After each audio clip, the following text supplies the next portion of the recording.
para hablar de educación. Se me ocurren pocos lugares mejores que Avilés.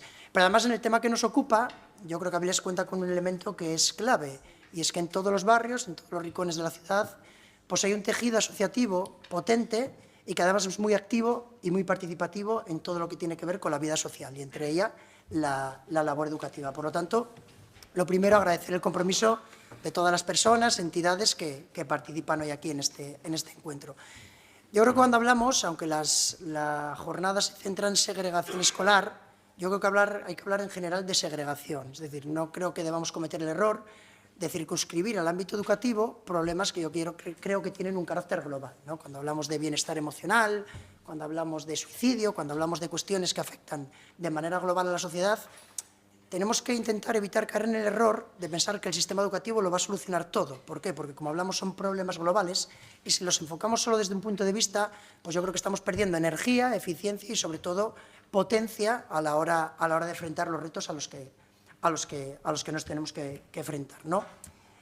Porque lo cierto es que yo creo que no vamos a lograr un cambio profundo sin la implicación de toda la sociedad. Yo creo que la segregación y la segregación escolar tiene raíces complejas, ¿no?, que están profundamente vinculadas a factores sociales, económicos y culturales.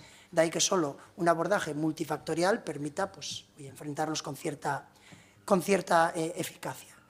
Y creo que cada uno de nosotros, pues, tenemos un papel en esta tarea, desde la administración educativa, proponiendo políticas que garanticen la equidad en el sistema educativo y que todo el alumnado, pues, pueda desarrollarse de manera íntegra, las corporaciones locales a través de la promoción, de la participación, la colaboración con los centros educativos y el desarrollo de proyectos educativos, los propios centros, atendiendo a la distinta idiosincrasia que manejan. En Avilés, por ejemplo, tenemos centros muy diversos, centros de la periferia con una casuística, centros de la zona centro con otra casuística y que se abordan de manera individualizada, y también el tejido asociativo, que tiene que ser un apoyo fundamental para abordar todas las cuestiones que se plantean, ¿no? Porque al final yo creo que todos partimos de un objetivo común, que es luchar por un modelo educativo inclusivo que no deja a nadie atrás y que garantice la igualdad de oportunidades.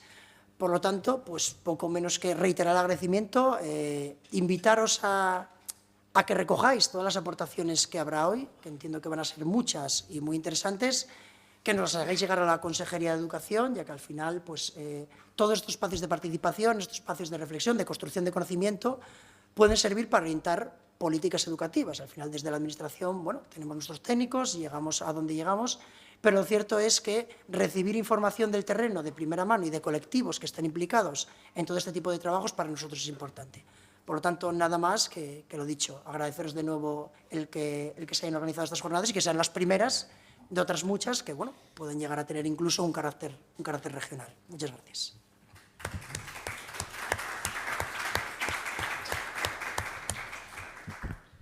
Bueno, pues muy buenos días. Vamos a dejar a Sergio, que es el líder vecinal, para terminar este turno de intervenciones.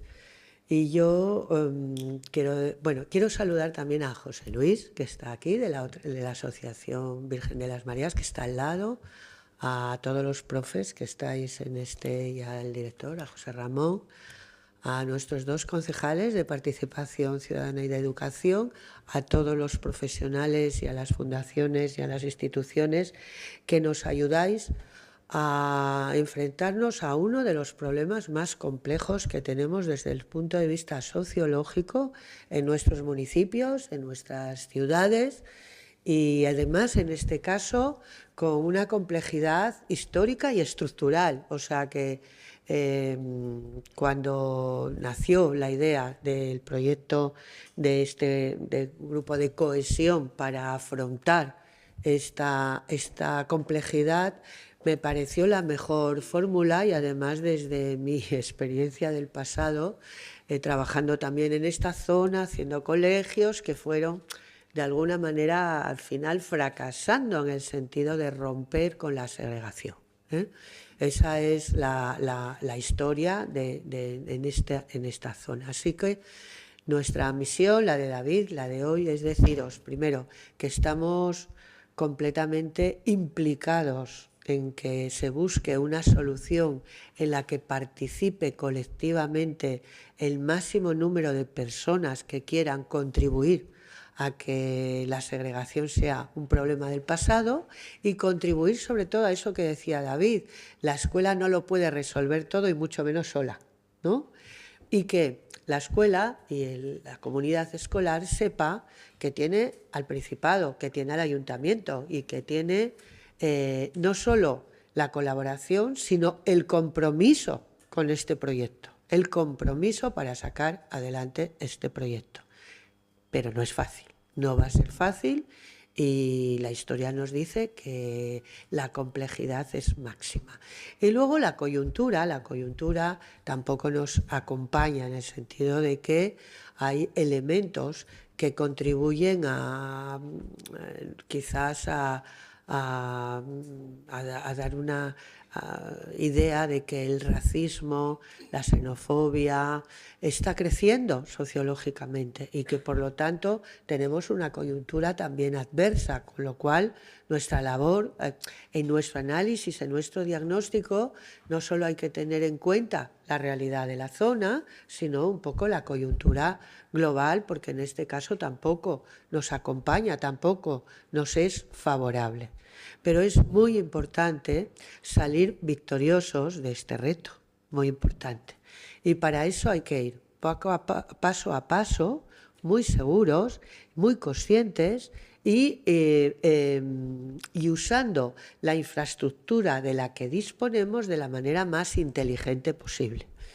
A la vez hay que aprovechar que estamos en un momento en el que entramos en un 0,12 y en ese 0,3 que nos acompaña, aunque no forme parte, digamos, del cuerpo como nos gustaría un 0,3, David, pero ese 0,3 es un lugar de oportunidades porque ahí entran en nuestro sistema niños y niñas de colectivos diversos y por lo tanto son nuestra fuente de crecimiento y para eso tenemos que hacer esa tarea de seducir a esas familias, de atraerlas y de que continúen para poder desarrollar esta iniciativa que va a ser única, porque esta iniciativa compite con un entorno digámoslo así, con un entorno en el que hay una oferta concertada, muy prestigiada, diferente y además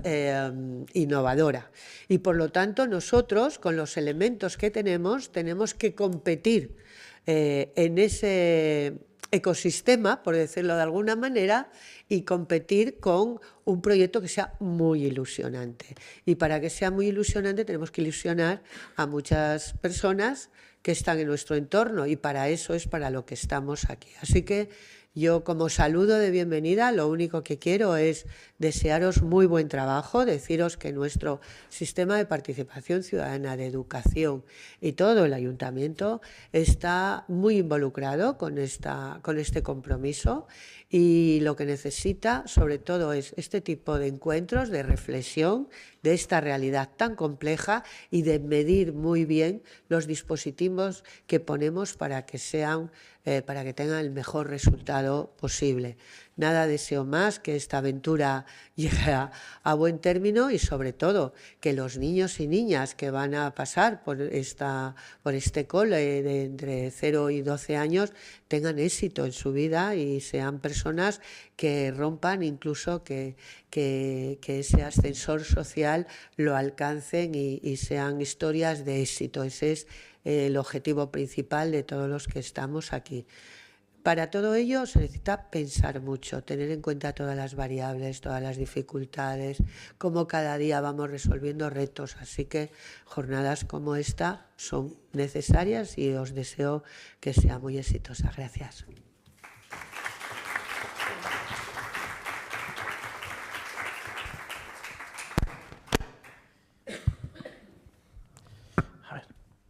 Bueno, buenos días.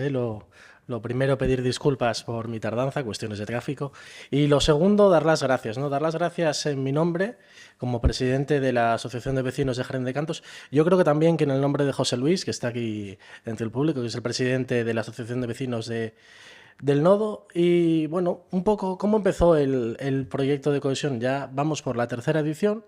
Hace unos 3 años y algo recibimos una llamada, en mi caso de José Ramón, nuevo director de del Colegio Público Virgen de las Mareas, que me explica una serie de ideas y conceptos que quiere adaptar él a la nueva realidad del cole y que necesita la implicación de todos los agentes vivos que forman la comunidad social de la zona. Y nos pareció una idea muy interesante a José Luis y a mí, sobre todo un poco por intentar evitar la pérdida de un espacio público, como es un colegio, que estuvo muchos años en debate sobre su continuidad o no, y decidimos echar una mano dentro de nuestras posibilidades a este nuevo proyecto de cohesión que se estaba formando, al que se añadieron nuevas entidades que fortalecieron mucho la manera de trabajar y nos dieron nuevas perspectivas que fuimos aplicando poco a poco. Yo creo que los 2 años fueron muy buenos, fueron un éxito. Creo que a nivel educativo, a nivel social,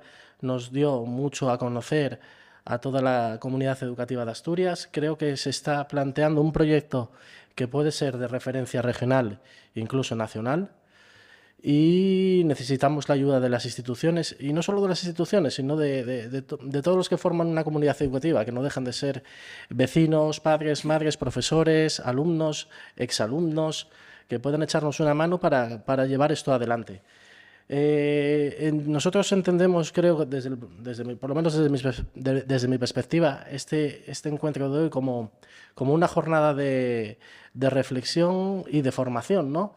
De encontrar aquí otras experiencias de otros lugares con otros profesionales que puedan enriquecer un poco la manera de organizarnos nosotros y llevar este proyecto adelante. Entonces, creo que va a ser muy positivo. Como decía Maribí, este tipo de encuentros son muy positivos. Creemos que tenemos que seguir adelante con ellos y, por mi parte, no mucho más. Daros las gracias por estar aquí y que nos apoyéis en todo lo que estamos haciendo y que os fijéis en ello, porque es un proyecto que es innovador, que es muy bonito y que quizás dentro de unos años sea motivo de exposición en muchas universidades y en muchas comunidades como alternativa al colegio público habitual, normal. Es un nuevo concepto innovador y yo creo que debemos apostar por ello. Gracias.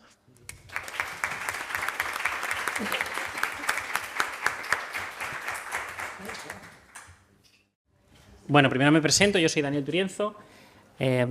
Mi conocimiento del centro fue que yo tuve en un momento de mi vida mi destino allí y así fue como conocí el colegio y un poco lo que se trabajaba.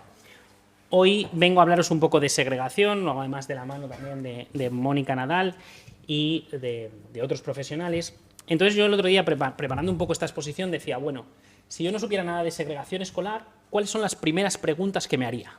Y creo que hay preguntas básicas que tenemos que resolver antes de poder avanzar. La primera, que es obvia, es ¿qué es la segregación? ¿De qué hablamos cuando hablamos de segregación escolar? Hay muchas definiciones, más y menos técnicas, pero a mí me gusta mucho esa idea de que existe segregación en un centro cuando el perfil del alumnado difiere de lo que encontramos en el barrio o en la ciudad. Esta segregación se puede producir por nivel socioeconómico, la diferencia entre nativos y migrantes, puede ser en función de la etnia. Incluso en algunos países como Estados Unidos se analiza mucho en relación con la raza, por ejemplo, o en América Latina con las comunidades indígenas. En el caso que nosotros abordamos ahora, la pregunta es si en el colegio hay la misma proporción de alumnado gitano que hay en la ciudad. En la medida en que esta respuesta no sea si es la misma proporción, hablamos de un centro segregado.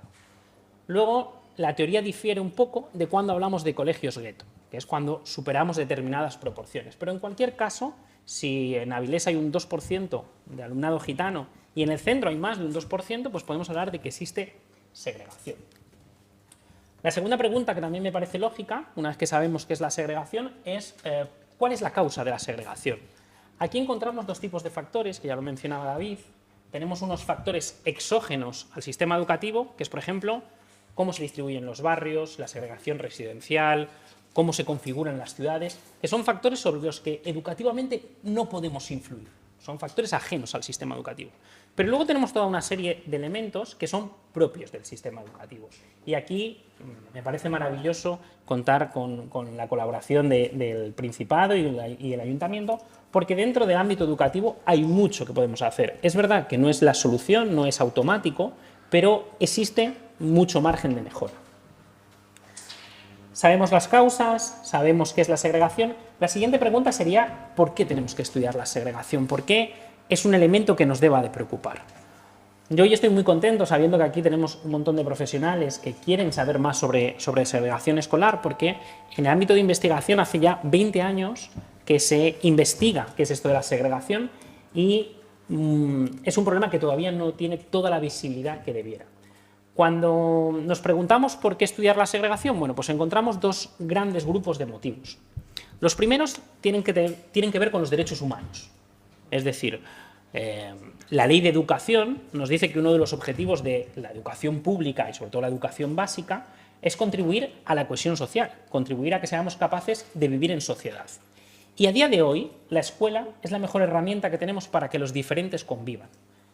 De alguna manera, a lo mejor no en el caso de Avilés, pero sí en muchos sitios, el tejido asociativo se está perdiendo, vivimos en sociedades más individualistas y los que son diferentes no comparten espacios. Y la escuela sigue siendo la mejor herramienta que tenemos para garantizar la vida en una convivencia positiva y la cohesión social. Este sería el primer grupo de motivos, los que tienen que ver con los derechos humanos, pero habría otro grupo de motivos que tienen que ver con la eficiencia y el rendimiento escolar. Desde los años 70-80 se sabe que junto con las capacidades individuales, junto con el nivel socioeconómico y cultural de las familias, una de las cosas que tienen más impacto en el rendimiento de nuestros alumnos es el nivel socioeconómico y cultural de sus compañeros de pupitre, lo que se ha conocido como peer effects. Entonces, en la medida en que los que son diferentes estudian juntos, vamos a lograr unos rendimientos medios más altos, es decir, que todos rindan más. En este sentido, tanto la UNESCO como la OCDE nos han dicho que la segregación escolar, sobre todo por motivos socioeconómicos, es el elemento que más puede contribuir a fragmentar los sistemas educativos y limitar su capacidad en la promoción de conocimientos. Bien, voy a ser muy breve. La siguiente cuestión que yo creo que me surgiría también, si quisiéramos conocer cosas sobre la segregación escolar, es cuál es la situación de España. ¿Cómo está España en general en el tema de la segregación escolar? Tenemos dos herramientas para medirlo, básicamente. Sería TIMSS, una encuesta internacional que se hace en primaria, y PISA en secundaria. Y lo que nos vienen a decir es que, en el caso del alumnado migrante, la diferencia entre nativo y migrante, estamos en niveles similares a la media europea, pero muy altos en determinadas comunidades. Por ejemplo, Andalucía, Extremadura o Euskadi tienen grandes diferencias en cómo escolariza al alumnado nativo y al alumnado migrante. Y si nos fijamos en el nivel socioeconómico, las cosas cambian un poco, porque lo que nos dicen es que en primaria somos uno de los sistemas educativos más segregados. Es decir, los niños ricos y los niños pobres no estudian en las mismas escuelas. Y esto es un problema, como hemos dicho, tanto de derechos humanos como de rendimiento. Además, encontramos grandes diferencias. Encontramos comunidades que pueden estar con un rendimiento, o sea, que pueden estar en términos de segregación en niveles similares a los países nórdicos, a Canadá o Irlanda, y al mismo tiempo encontramos comunidades como la Comunidad de Madrid, que es una de las comunidades más segregadas de Europa en términos socioeconómicos. La última cuestión, que no quiero abordar mucho este tema porque nos lo van a contar otras personas mucho mejor, es el tema de las políticas. Porque, bueno, hemos dibujado una situación y ahora la gran pregunta es ¿qué tenemos que hacer? Me gusta mucho la idea de corresponsabilidad, es decir, creo que todos los agentes tenemos alguna responsabilidad, pero eminentemente es una responsabilidad de las políticas públicas. Es decir, a nivel individual podemos hacer acciones, pero hay margen de decisión. Hay muchas cosas que se pueden hacer en este sentido. Y lo bueno es que hasta ahora ya tenemos mucho investigado. Entonces tenemos documentos como el Pacto Escolar de 2018 de Cataluña, tenemos el mapa escolar de la ciudad de Valencia, tenemos incluso el informe de Save the Children de 2018, que nos dan un abanico muy amplio de medidas que podemos hacer. Medidas que van desde la discriminación positiva, crear listas de reserva, controlar la matrícula viva, abrir y cerrar líneas en función de la expansión demográfica, informar a las familias y acompañarlas en el proceso de escolarización, cambiar el algoritmo, controlar las cuotas en el caso de los centros concertados o también adoptar decisiones de la zonificación, de cómo se distribuyen los centros. En conjunto, es verdad que hay que apostar por políticas integrales que no solo afecten a una parte del problema, sino que intenten afectar a todo. Y aquí es fundamental la mejora de los servicios y los programas educativos ambiciosos. Es decir, en la medida en que seamos capaces de ofrecer centros con más servicios y con programas educativos más ambiciosos, es más probable que sean elegidos por las familias. Junto con las políticas que podemos tomar para regular cómo se escolariza el alumnado, hay otras que podemos adoptar asumiendo que la segregación existe y que no es un proceso automático, que consisten en apoyar más a los centros segregados, los centros que están en una situación más compleja, darle más recursos en función de sus necesidades, que esto lo que nos va a llevar también es a que asimismo sean más elegibles.